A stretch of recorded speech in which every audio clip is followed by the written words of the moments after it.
Realme and Oppo call history delete setting. नमस्कार दोस्तों, स्वागत है आप सभी का तिकराज यूट्यूब चैनल पर। तो आज के इस वीडियो पर दोस्तों मैं आपको बताऊंगा कि आप जो है कॉल हिस्ट्री डिलीट कैसे कर सकते हैं।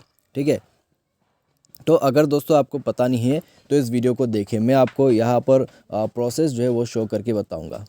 ठीक है, कि कहाँ पर है आपका कॉल हिस्ट्री और कैसे आप डिलीट वगैरह कर सकते हैं। तो बस दोस्तों वीडियो शुरू करने से पहले जाके चैनल को सब्सक्राइब करें और बेल आइकन को क्लिक करें। यदि आप ऑनलाइन पैसा कमाना चाहते हैं तो वीडियो डिस्क्रिप्शन पर आपको लिंक मिल जाएगा। तो चलिए दोस्तों वीडियो शुरू करते हैं। तो दोस्तों सबसे पहले तो आपको यहाँ पे करना क्या होगा, कॉल हिस्ट्री डिलीट करने के लिए अपने जो डायलर है उसमें जाना है। ठीक है, डायलर पे जाने के बाद थ्री डॉट्स पर क्लिक करना है और कॉल हिस्ट्री पर जाना है। कॉल हिस्ट्री पर जाने के बाद दोस्तों अगर आपको कोई भी नंबर जो है डिलीट करना है तो बस दोस्तों आपको उस नंबर पे टैब एंड होल्ड कर देना है।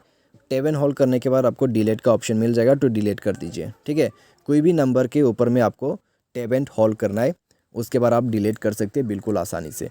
तो अगर दोस्तों आपको भी जो है डिलीट करना है कोई भी नंबर्स, कोई भी कॉल हिस्ट्रीज़ को, तो आप इस प्रोसेस को फॉलो करते हुए कॉल हिस्ट्री डिलीट कर सकते हैं। अगर दोस्तों आपको एक ही साथ में करना है कॉल हिस्ट्री को डिलीट, तो आप दोस्तों वो भी कर सकते हैं। ठीक है, ऊपर थ्री डॉट पर क्लिक करें, क्लियर कॉल हिस्ट्री कर दीजिए और सारे जो कॉल हिस्ट्री है वो डिलीट हो जाएगा। तो बस इतना सा प्रोसेस है। तो आज की इस वीडियो पर दोस्तों बस इतना ही। Thanks for watching.